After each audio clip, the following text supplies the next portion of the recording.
Welcome, ladies and gentlemen, to another episode of Rise Urban Nation. Your host, Terrell Simmons. I'm back in the building with another special guest. I got the one, the only, the man, the myth, the legend, Mr. CJ Stewart. He over here in Atlanta. He's the executive director of Lead Center for Youth. He out there doing the big Dion thing.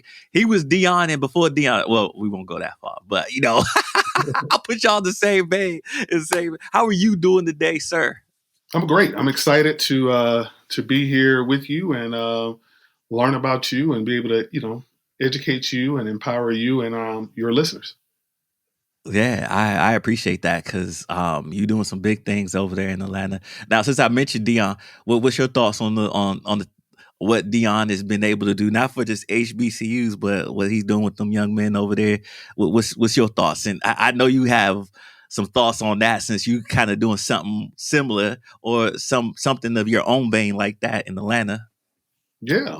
Well, so first, I serve as our co-founder and chief visionary officer, and my wife Kelly, she's our executive director.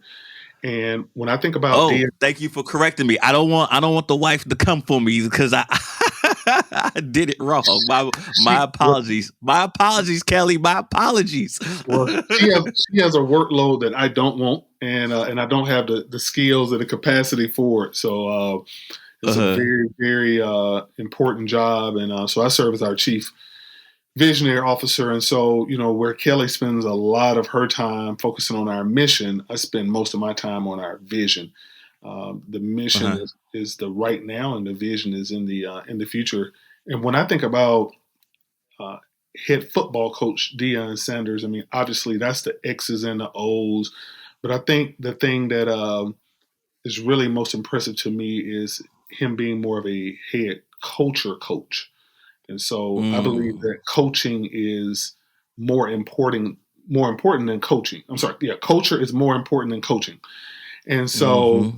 that is the same space that I'm in, where my job is the chief visionary officer.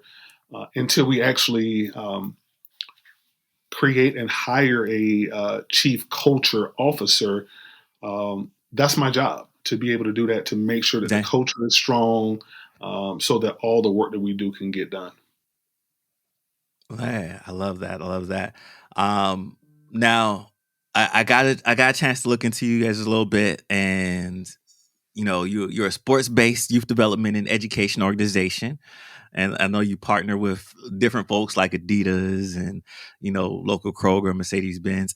And you talked a little bit about the mission, a little bit, but go ahead and dive into that mission, how this vision came to be, and walk us through that. Walk us through that real quick, so that the people understand the mission and how it came to be and the vision that you're going forth now.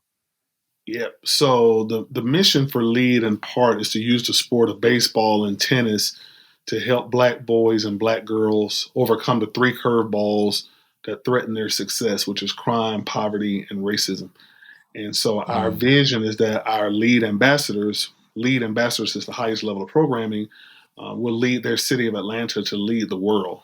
We do believe that mm, Atlanta influences everything. And so if you can lead in Atlanta, you can definitely lead in the world. My story is I was born in 1976 in Atlanta. I was a Grady baby, which meant two things. That meant you were Black and you were poor. Was mm, born into a working class family. Did not come from a family that had generational wealth, whether it be financial or even social capital. And so, it really was one of those things where you had to get it out of the mud. Now, there was a lot of yeah. love in the house, but there was also a lot of trauma. And, poverty does, create and exacerbate trauma. And so, Mm-hmm. even when we start thinking about stress, stress, there's positive eustress, and then there's negative distress. But stress that's not buffeted can become Mm-hmm. trauma, and trauma actually starts to change the brain and the way we Mm. handle things. So for me, the thing that was my buffer was baseball. I was fortunate enough Mhm. to start playing baseball at 8 years old. My childhood dream was to play for the Cubs. I would watch a lot of Cubs games in the daytime in Atlanta when I was real young. And I remember in 1984, a few things happened that really was pivotal for me. Mhm. One, the Chicago Cubs won the NL East pennant. So, I lived in Atlanta, but the Cubs were better than the Braves. 19, You might be saying fighting words right now, so people gonna come for you on that one. I understand, but it was, as a young child, it was like I wanted to really be associated with a winner. And also in 1984, Run DMC made their debut. Uh-huh. Yeah. Uh, in 1984, Jesse Jackson ran for president. So even though I was a young black kid in Atlanta, I knew enough about race relations to know that this black man running for president was crazy. And so, those were just some really amazing things. And so, fast forwarding, because of the relationships that I had with really good mentors, I was able to work out with the Cubs for the first time at 14 years old, got drafted by the Cubs at Mhm. 18 years old, got drafted again at 20. And that time I Mm. signed and started my career playing in the Cubs organization. So, uh, baseball allowed me to establish some financial capital and social Mhm. capital. And so L.E.A.D essentially is a love letter from Kelly and I to black boys and black Mhm. girls, uh, of our way of saying thank you for pouring into me. So essentially, I'm giving black boys and black girls an opportunity to walk in my shoes based on things that I've done, but also things that I Mhm. wanted to do, which ultimately has put me in a position to be a major league citizen. Yeah. Two things I get out of that story is like, okay, this is why he got the contract with it, or got the relationship with Adidas, because it's personal to him. Like he going back to the Run DMC, my Adidas.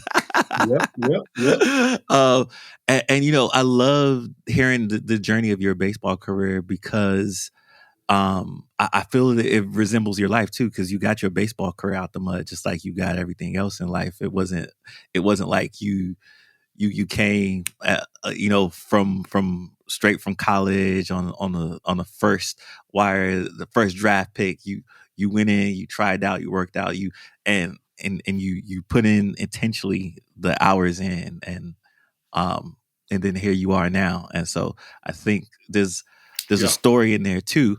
um how did you get the mental fortitude? What allowed you to just keep staying with it, stick with it, to to overcome it and get to where you needed to be in your career? I was gonna say, your baseball career, I feel like you got it out the mud too, because you weren't. It wasn't boom. I went straight to college. I graduated college. I was first all-star pick, got to be a starter and so forth. But you worked at it. What do you attribute that to? Like, what made you have that mental fortitude that kept you putting in the work in, putting the reps in, and to help you eventually be successful the way you were in your baseball career? So I had a vision that was established, like I said, just finding joy in watching those games with my grandfather. So the vision was set, and then I had to really put faith in it. So vision are things that I can see in my mind. It's not a reality, but I can see it in my mind. And faith is Mm-hmm. based on things that I can't see, but I was just really convicted that I can do this. And I didn't have anything else that I felt strongly convicted on. I mean, I did go through a spell where Michael Jordan, which, oh, by the way, in '84, that was another thing that happened. Michael Jordan was drafted by the Chicago Bulls, and he actually was scheduled to wear Adidas, but he ended up wearing Nike. Um, so even like a lot of kids, I wanted to be like Mike, but when it came down Mm-hmm. to the work ethic involved with being a NBA player, when the going got tough, I just quit. But the baseball thing was just Mm-hmm. amazing. Also, too, just learning about Hank Aaron and Jackie Robinson, I really aspired to be a civil rights leader like them as well. I've always been Mm-hmm. conscious, and maybe a lot of it had to just do with my circumstances, but I was always thinking about how can I use my success to serve others. And then I'll just say, just having the energy poured into me by, several men, but three in particular. Emmett Johnson, who was my first baseball coach, he was the chairman of the Atlanta Public Schools Board of Education. TJ Wilson was a mentor of mine. He was also a mentor of Mm-hmm. Marquise Grissom, and he spent a lot of time and money Mm-hmm. preparing me for that Chicago Cubs workout. And then Derek Stafford, who was an NBA referee, um, one of the most Hmm. decorated NBA referees. So at a very young age, I got a chance to watch him do games and meet Michael Jordan and Charles Barkley. So I've been around a lot of men that had Hmm. a lot of social capital all my life. So if you got a vision Yeah. and you got the Yeah. people, it can become a reality. Right. That is so true. Um, and I feel like sometimes being in sports helps you gain that confidence, gain that vision. I think there's a study out there that says, and you probably have all the stats on this, but I feel as though that teens who like play team sports, not only are they better with like teamwork dynamics, but I feel like they display a greater personality, confidence, self-esteem, and have great connection with school, friends, family, and community. Do you feel that so? And and I'm assuming the answer is going to be yes. And why is that so? Like, why does sports how like uh, somebody would look at it as like, how does sports equate to all those something just as little as playing in baseball or playing in tennis equate to all those things? Like, what's the connection there? Educate us on that piece. Yeah, so some of the social emotional learning capacities that we use to measure our success is self efficacy, self management, Hmm. positive identity, social capital, social skills, contribution.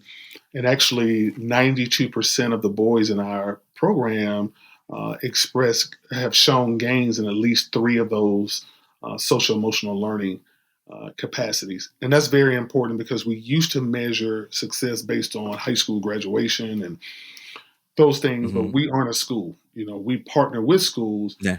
And it's kind of like I'm from Atlanta, so, of course I love lemon pepper wings and flats. I love them too. I love them too, but I probably don't get the same flavors that you get over there. Yeah. But it's like social emotional learning capacities, like the self efficacy and so on and so forth. It's like getting just plain dry wings, but the sauce is Uh-huh. the self efficacy and those social emotional learning capacities. And so the thing that's baseball is like a lot of sports, but baseball there's a lot of failure um, that's involved, and then also with it being a team sport you're going to have people that are around you that have a goal of winning and Uh-huh. will inspire you to be your best so that you can help towards that goal.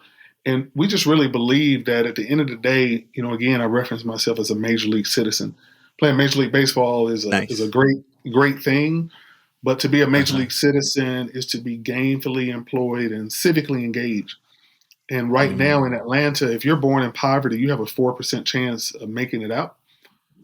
In a mm. city of Atlanta that's number one for income inequality based on race. So if you're black and Wow. poor in this city, and you are not a part of the right type of organizations, and I know L.E.A.D, we are the right type of organization. L.E.A.D is that right type of organization that is going to make sure that not only do we provide you mentorship, but we're going to also sponsor you, which means we're going to Mhm. give you those opportunities to put in action what we're teaching you. Not only are we going to coach you, but we're going to also advocate for you. I really believe that youth in Atlanta are over mentored and under sponsored. Mm. I love that. I love that. I love that. Now let's talk about some of the stats that Lead has. Like, you guys have a 100% high school graduation rate, a 91% college enrollment and scholarship rate, and 3,500 in annual service hours among your participants. And that to me, that's mind blowing.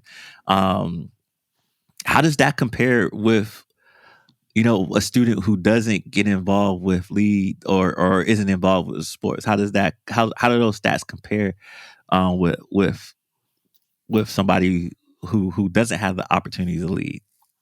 Yeah, well, like I was saying, I mean, with those social emotional learning capacities, 92% of those kids feel like well, not feel like, but they show, because we track these things. They show improvement in at least three of those areas, and so that's very important because the boys in our program, they have a very clear idea of where they're trying to go. 70% of them Mm-hmm. report gains of that they have by just simply having supportive adults um, that are coming, that Mm-hmm. are part of our staff and our organization. And so, you know, and I'm speaking on black boys and black girls growing up in poverty, of which I have experience with in Atlanta, which is Mm-hmm. very different than other places.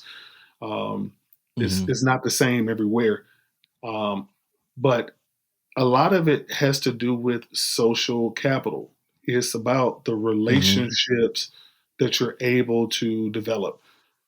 Being in lead, Mm-hmm. there are three things that you're going to get as you go out and you're meeting other people, whether it's white people that are influential or black people that are influential.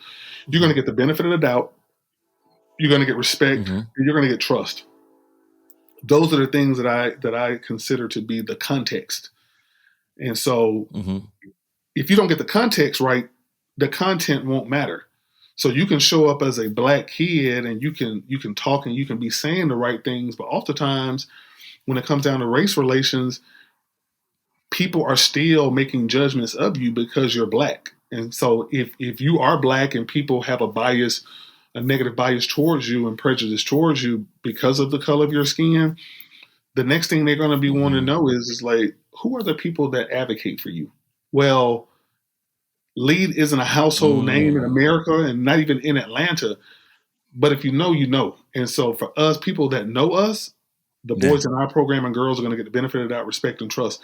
And then you got other boys and girls that aren't a part of the right organizations. And sometimes the right organizations strip away black children's ability to be black openly. And so I know Mm. even for myself, I fell victim to being a part of some organizations where I wasn't able to be my authentic self. I had to assimilate organizations that Yeah. were really run to the comfort level of middle and upper middle class white Yeah. culture. And Yeah. so here at Lead, you get to be openly black, and Mm-hmm. we have an opportunity to provide this opportunity so long as you earn it. Yeah, I love that. I feel like you're doing two things here because not only are you providing the social emotional uh, aptitude, which a lot of our young people need, you're also providing that social capital. And outside of that social capital, I think what's going to inherently happen is not only do the youth get to learn from others, those other folks get to learn from them as well. And so there's something that is threaded there, right? When you get that social capital buy-in from both sides of the coin. So maybe let's say somebody who's an affluent white person who wants to really be in and they 10 toes down with you, right? They may learn some things out of this about themselves, about their culture, and and how to be a better ally, how to speak up and clear paths for young you know black kids who come from different circumstances that they may not come from. I don't know, have you seen any of those aha moments happen yet, or is it or do you naturally try to spark it in a way that's organic, or does it just happen? Well, yeah, I mean, it's social skills is one of those social emotional learning capacities that we are committed to. So, Lead was started in 2007 because Kelly and I have a very successful for-profit business where we have 43 major Hmm. league clients to date that we've trained. And one of my clients was a white middle school kid named Davis Conway, and his father, Stan Conway, challenged me one day and said, there's a decline of blacks in baseball and you're not doing anything about it. Um, so Oh, wow. that was the creation of Lead and just really put me on this path of purpose and using baseball, as Laureus would say, as a sport for good. And I wish that would have been a black man that would have incited me, but that wasn't the case. And Yeah. so I go out into the world with the permission to talk about race because of that moment.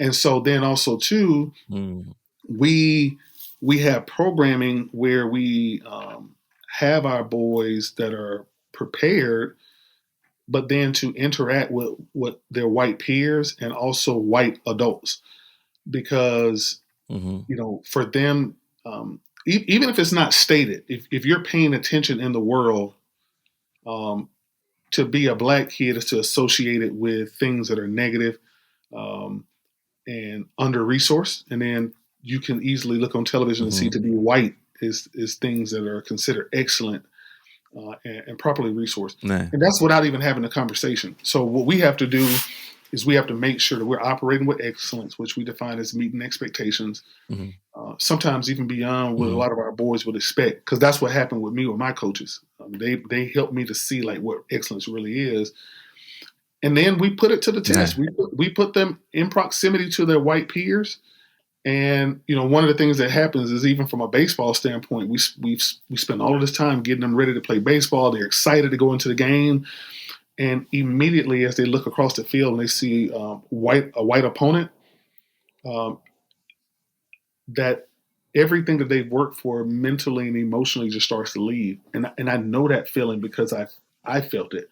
But what we do different, a part of our programming, Yeah. is we prepare our boys to perform by bringing white peers into Yeah. their space so they can get comfortable with it. I love that. I love that. Now, um, I know you also have a coaching component that I want to get to. And you've been taking this thing around, and tell us a little bit more about the certification for coaches. I think I may have seen you, and congrats, by the way. I think you may have mentioned this on the Kelly Clarkson show, or and Good Morning America, and you're getting all this media coverage on it. So I wanted to give you that. That's big. That's big props, and I wanted to give you your flowers for making it that far and making this awareness and taking it to the next level. But give us a rundown of this certification for coaches that you working on and you got coming. Yes. So the word coach, before it was used in athletics, was strictly about a means of transportation. You had a horse, hmm you had a coachman, and then you had a coach, which was the hmm compartment that people would rest in until they got to their destination. So, a coach is not just someone who is out there that's encouraging and throwing balls and so on and so forth. There has to be methodologies involved. There has to be phases of development. There has to hmm be models that are used to make sure that we can measure the development of the kids. And so, um, what our certification is going to do is, so sports-based youth development is very distinct to travel ball. So travel ball is pay to play. Sports-based youth development, of which hmm L.E.A.D is the MVP of SBYD, it's about removing barriers for marginalized youth. And Yeah. with that, you have to have a trauma-informed approach. It has to be evidence-based, and those things may happen in travel ball, but they don't have to happen. The last thing that a Yeah. marginalized youth need is just hope and prayer. They need hope, they need hmm prayer, and they need quality coaching, and they need it to be well resourced. And so, L.E.A.D hmm has been around for 17 years. We've done a lot of amazing things. We've been innovative, and what we're going to do now is we'll be able to have this certification that will launch maybe mid-year, um, so maybe third quarter at the very latest. And I'm excited about that because what it's going to allow us to do is to recruit more coaches, retain more coaches, but it's also going to allow us to go throughout the world without having to build infrastructure. There's a lot of infrastructure around the hmm world of where marginalized youth are being served, but it's just a matter of making sure they have the right operating system. So I got the new Yeah. the new iPhone, and But it's the thing about it is if that operating system is not constantly updated, then it's not going to work and Yeah. perform the way it's supposed to, and then ultimately it's just going to be a paperweight. So that's what we Hmm. want to be able to do, is just to make sure that our men and women truly are coaches. In fact, when I go into the barbershop and I go places in Atlanta, I love it when people call me coach. Like, a lot of them don't even know my name. Yeah. They don't call me CJ. They don't call me Stewart. What's up, coach? Even at church. And the reason why I can accept that as a coach is because when I talk about those 43 major leaguers that Kelly and I have been a part of their Right. development, like, we have methodologies that show that. And so Hmm. that certification is going to be great, and it's going to be a game changer. Yeah, yeah, and I think that giving that support infrastructure is so important because you know, like you said, we can't just wish on a hope and a prayer. There has to be some guidance, and for there to be the right guidance, there has to be some infrastructure. Another piece of infrastructure that I assume would be key is like uh, a a state of the art building, because we know our communities don't have state of the art buildings and equipment. And I know that's something you're working on. I believe you are trying to build a complex and baseball and tennis complex in Atlanta. So tell me a little bit more about that and what that looks like for the future. Yes. So I was born and raised in the Bankhead community, and there are two parts of Bankhead. Bankhead. Bankhead. There's two parts of it: Grove Park and Center Hill. And so I lived in Yeah. both and went to school in both Center Hill Elementary School and Grove Park Elementary School. And so there's property, a baseball field, actually two baseball fields. One is on the Center Hill side, one is on the Grove Park side. And so one of the things that we're working on right now is going through the process of having a public-private partnership with the city of Atlanta, to where we can build two baseball fields. One will be a state-of-the-art stadium, along with several tennis courts, community space, also indoor training facility. This is so important because, if you are a baseball player, in the world comes to the state of Georgia. Um, they go to a lot of other Hmm. places, but it's definitely going to be a stop. So the best baseball players in the world at some point are going to have to come to Georgia. Oftentimes, what happens is teams will fly in to Hartsfield International Airport, and then they have to drive about Hmm. 30 to 40 miles to get to our nicest baseball field, where you're passing Center Hill. So essentially, what we're doing with Lead Center for Youth is developing our youth to compete against the world, and then we're going to bring the world to their community, the same community that I was born and raised in.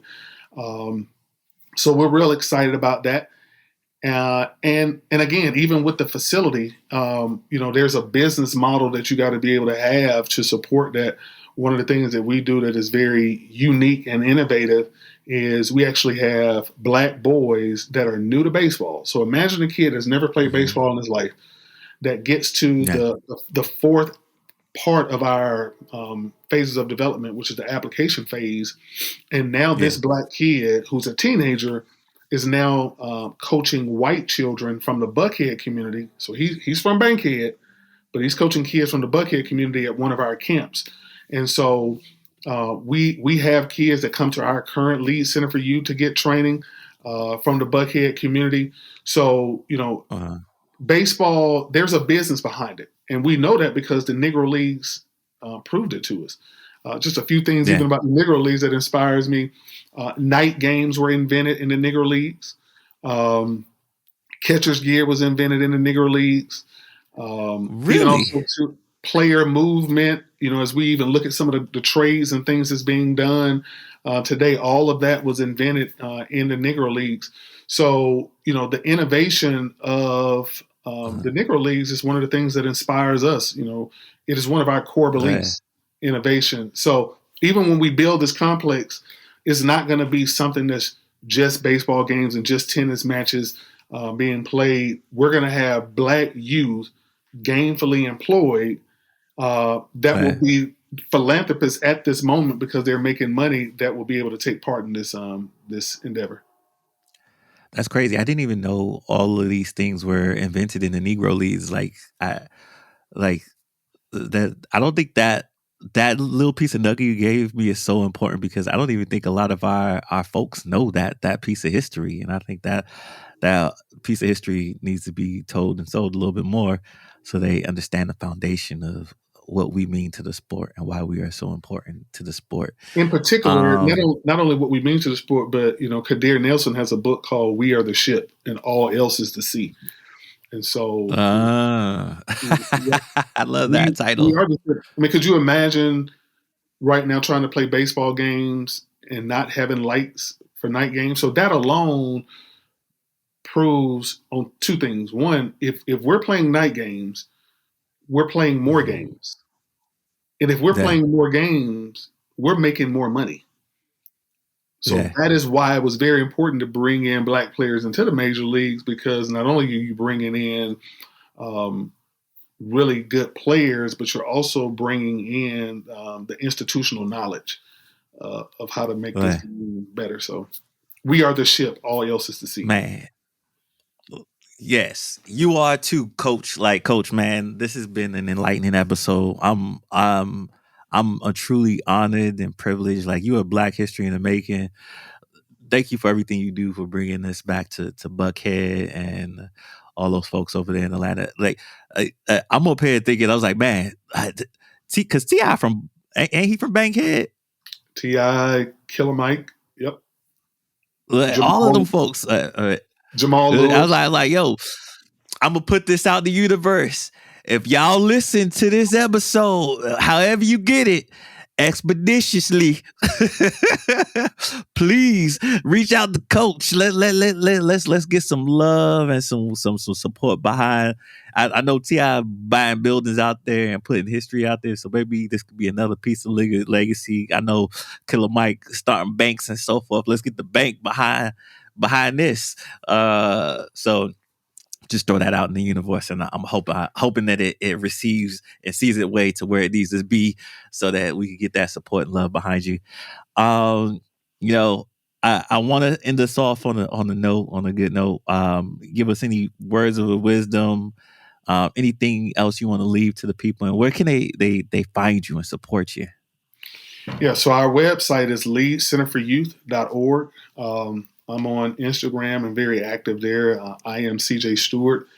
And also on Twitter, I am CJ Stewart. And I have my personal website, which is I am CJ Stewart. So you can definitely learn a lot about myself and why I do what I do and how I do it.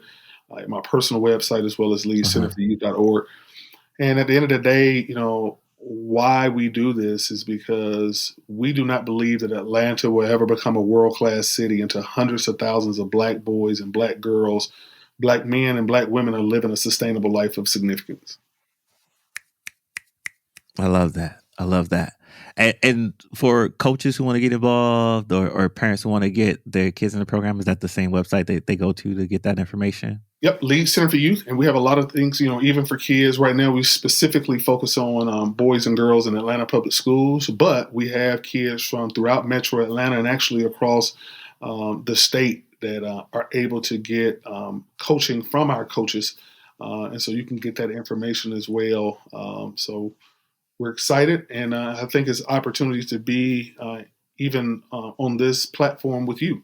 That's going to allow people to learn more Mhm. about us, because you can't have fun without funding, and so we definitely That part. want to get that support, and we'll definitely make you proud. It's a worthwhile investment. Love it. Thank you again for coming on, CJ. I'm gonna call you Coach from here on out because you coached me today on some things. You schooled me, you educated me. Um, Keep up the great work you're doing over there for L.E.A.D Center for Youth in Atlanta. Let's make sure we support and uplift CJ, aka Coach. He's our coach, and make sure we keep uh, pouring in that funding and that support and love to him so that he can keep doing the things that he's doing. We appreciate you and we salute you. Thank you so much.